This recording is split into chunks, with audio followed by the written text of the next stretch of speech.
Hey everyone, Melissa here and welcome back to my channel.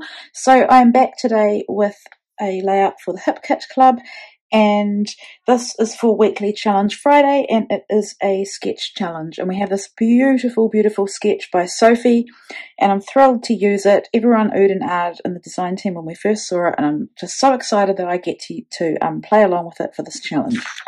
Okay, so what I am doing is creating my layout with a mix of products from the April and the March kits. It was quite overwhelming looking at both kits when you get all of the kits. So the best thing to do is go through and select papers and embellishments that are going to work together. So I needed to do a bit of pre-planning. I normally do a bit of pre-planning anyway, but yeah, that definitely helped. And then I selected what I wanted, and that enables me to limit my supplies so I don't feel like it's an impossible task. So I will show you the papers first. So from the March kit, there I'm going to use this beautiful pink one, this geometric one, and this small repeating chevron pattern in a beautiful yellow. And then from the April kit, from Garden Party, I'm going to use some of these.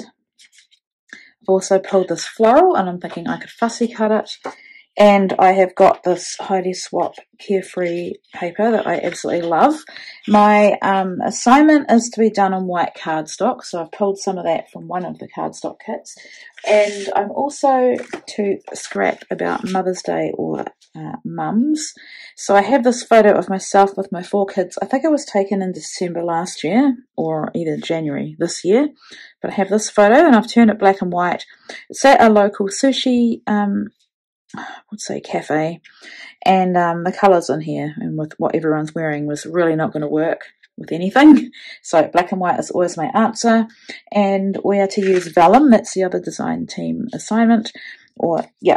So what I've done is done something a bit different. Normally I would hand journal, but I wanted to try putting my journaling on some vellum. So what you do is you print it out on a piece of paper first, and then rather than cut the vellum to a whole A4 size, just cut a little piece, fussy cut. Washi tape it on and then put it back through my printer. So that's how I've done that, and I've found a scripty font, and that journaling talks about where I'm at, being a mum of 4 kids. So yeah, and then for embellishments, I'll just show you. So from the March kit, now obviously I'm not going to use all of these. These are just items that I've pulled. Floral die cuts, because I love that sketch just speaks Sophie to me. It's got lots of florals on it, which is definitely something she does. I've pulled these acetate pieces as well. I don't know if I'll use them yet, but I've got them there. These are beautiful puffy stickers. I'm sure I can add some of them, or at least one of them. I've got the stickers, and this whole collection is called Pretty Sweet. So really spring themed, absolutely lovely. I even love these photo corners, might try and get them on. Yeah, lots of bits and pieces there. I thought this Enjoy Every Moment chipboard piece might be able to go somewhere on there. I was trying to find a pre-made title to make it easy for myself, but I think I know the title I want, so I'm going to probably use the thickers, or the stickers that come in the kits. More chipboard pieces there. Hearts I was thinking about with them. And I haven't pulled out the stickers, letter stickers yet, but I will get them when I come to do my title. I'll grab them. So these are from the April kits, beautiful Mother of Pearl Prima embellishments, also by Prima. They say it in crystals. I love these. We've had them before. Some washi tape. If you know me in washi, it'd be a miracle if I get that on the page, so I'm going to try really hard. The Maggie Holmes Garden Party stickers. Oops. If you want to see a full walkthrough of these kits, you can see them further back in my videos and in my playlists. Garden Party stickers, perfect little finishing touches. Looks like a couple is missing there, but anyway, it doesn't matter. There's plenty to play with. And the Garden Party thickers, so thicker stickers, puffy, phrase and accent stickers. I really wanted to get one of these pre-made titles on too, but I just don't think it's going to work because I know what I want to call this, like I said before. So that is my plan. I'm going to get started. Okay, so this ends up being a bit of a longer video for me, and I didn't really want to cut too much out because I wanted you to see the whole process, or most of the process. So this paper is absolutely stunning, and it's a reason why you want to get the pattern paper add-on kit. I know I keep saying that, but honestly, if I only had one sheet of this paper, I want to hoard it.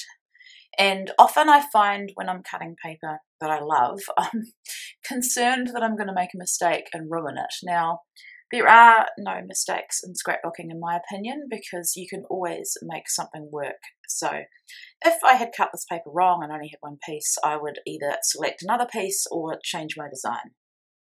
So I've got that vellum, and I'm struggling with that paper trimmer, to be honest. It keeps cutting crooked. I don't know if anyone else has got that one. I've had it for a few years, so I'm thinking that could be the problem. But anyway, I just try to take my time and push that, the piece that you hold down, push that down a bit harder and hope that it cuts straight. I probably really just need to get a new one, and I have changed the blade. I change the blade whenever I need to. So anyway, it could just be me. I don't know. So here I've got these beautiful papers from the March kit, and I love pink and yellow together. I think it works really well with the colour scheme that I'm going on, which is really based on that beautiful Heidi Swapp paper. So then I've brought in this more neutral geometric piece just to break up the pink and the yellow. And here I'm just cutting larger mats based on tracing around, or cutting slightly outside the mat before. Then I'm going to distress all my edges, and when it comes to repositioning these mats, I want them to be slightly offset and slightly crooked. So I think I needed that because this is quite an angular, I guess that's the right word, layout, because I have got that big piece of paper that I'm going to cut down, and I've also got the 12 by 12 white cardstock as well. And I guess the vellum also is cut in a square angular kind of way. So I'm trimming that down because it is too big, and distressing the edges. And what I actually find with this layout is I got so focused on featuring that paper that I probably cut it too large, but you'll see why soon. It doesn't matter. Like I said, there's no mistakes, and I totally make it work, and I love how this layout turns out. So I have just used some double-sided tape to hold that vellum down where I want it, and now I'm using some craft foam just to lift up that that layer with the photo on it. I've used a stapler because I was in a hurry just to glue those layers or adhere those layers. And then I've gone to my sewing machine, excuse me, and I've stitched around in like an orange that's going to match the orange, pink, peachy tone on that paper. And then I've gone back and forwards with some pink just to give a contrasting colour and to make it look like the vellum is held down with the stitching, but really it's held down with that piece of double-sided tape. Well, I guess it's held down with both. So now I am going to adhere my photo, and just wanting to make sure that it's straight. So when you have uneven layers behind your photo, it can be a bit deceiving, but that's all fine.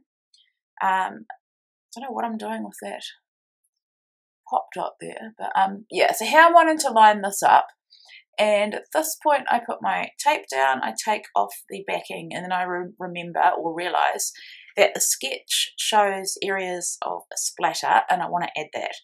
So I've got some Heidi Swapp Black Colour Shine. It's probably really old, this one now, but I still use it occasionally.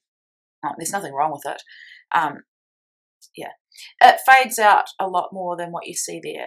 So I've added big splatters with a paintbrush and small splatters, and because I haven't gessoed anything, I want to just mop up some of the excess, which I do with a paper towel, with a corner of paper towel. Now at this point, all that work really for not much, but I will add more splatters, I think, at the end. So I was a little frustrated because I ended up getting that black all over myself, and put a lot of effort that you didn't see into mopping up those like puddles of splatter, but in the end you can't even see them, but that's okay.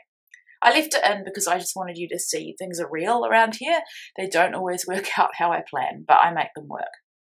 Now, let's celebrate the fact I get some washi on the page. It doesn't happen that often. I really need to just incorporate it into my layers, and I think that would help. I've got that Love Grows here from Bunnies in Bloom, and I've cut apart that little journaling spot from the Maggie Holmes ticket paper. I am really making an effort to mix these kits and mix the florals. Now, the florals in the kits are quite different. So the April kit has got the typical Maggie Holmes, I'd say vintage roses, peonies kind of florals. And the Bunnies in Blooms are like that as well. And the Hip Kit exclusive Pretty Sweet collection has got more modern, less detailed, less realistic, in my opinion, flowers. But I am so determined, excuse me, I don't know why, I did not have a throat problem when I started this. Seems that I am struggling to talk today. So anyway, I wanted to mix the flowers to show you that it can be done. Now, another reason why this process video is so long is because after saying I wasn't going to get overwhelmed by product, I have to admit that I was overwhelmed by product. I think it's just because everything is so beautiful in both kits, and even though I've limited my supplies, I am still struggling on what to use. Now, one thing you can do to make your supplies go further is to cut your florals in half, because I'm only wanting part of them to peek out. So if you know you're going to be tucking them under a layer or under something else, then definitely cut them in half. So I'm just, I'm not following the sketch exactly. I think I've got the main parts down. Because I cut that Heidi Swapp paper so big, I can't do all of the florals that go underneath the paper on that sketch. So I'm going to do my take on the sketch, which is to tuck them a bit more around my photo and do a couple of other areas of embellishment. And I've been noticing that I don't stick to scrapbooking rules, but lately I've been doing the rule of thirds without, or the rule of three without even realizing it. So I think I do create 3 areas of embellishment. This is definitely the main one, the large one, the one at the bottom there, and I think it balances everything else that's going on the right side of the page. So with the chipboard from Crepe Paper, I'm pulling off the adhesive backing. I do that because I'm not sure of placement. Like if I knew 100% where I was going to put something, then I wouldn't do that. I was going to call this Motherhood Musings or Mum Musings 2021. That was going to be my title. But then when I saw this chipboard piece, it's just so beautiful, and I needed to bring in a little bit more of the March kit. And so I just went with it, and I think it looks lovely. It achieves the purpose of covering up a lot of the kitchen part of that cafe. It's not really important to my photo. To my photo. The important part is the kids and I. So what does it say? Live your best life. Yeah, so I thought that worked really well. Now, my journaling is very real. It's definitely hard having 4 kids, and I've got my kids 10 years. So basically I had babies for 10 years. I had 4 kids over the space of 10 years. I had 2 kids 2 years apart, and then I think I've shared this before in another video, but we lost a baby in the middle. So after Azaria, we lost a baby quite early in pregnancy, and then it took a long time to want to get pregnant again, and then it took a long time to get pregnant again. So we've got a 5-year gap in the middle, and then we had Brielle, and then like 2.5 years later we had Ava. So what we essentially end up with is a teenager, so Sam's 14, and then we have a nearly 12-year-old, so a teenager and a preteen, then a 5-year gap, and Brielle's just turned 7 and Ava is 4. So what we've got is 2 older kids and 2 younger kids, and as the years go by, the older ones don't want to do what the younger ones want to do, and it's quite challenging for me to find something like in school holidays for us all to do.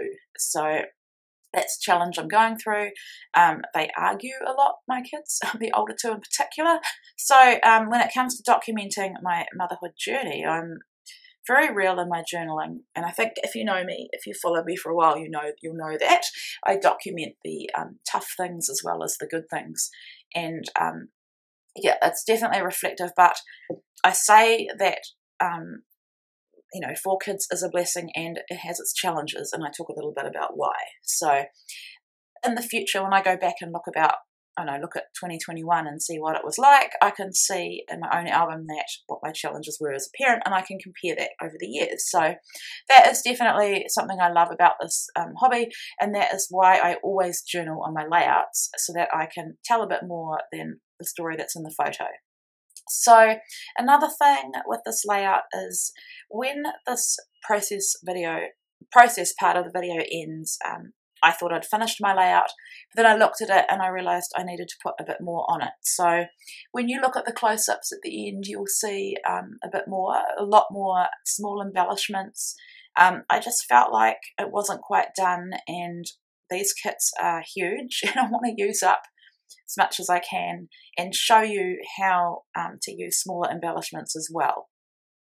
So what I love though is that these kits work so well together. It's just amazing. It's like a match made in heaven. It's meant to be.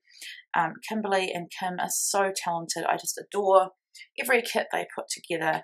And I don't just say that because I'm on the design team. You know that I was a subscriber for many years before this. So I'm really grateful for this opportunity to design for them. What more can I say? I love how this one turned out.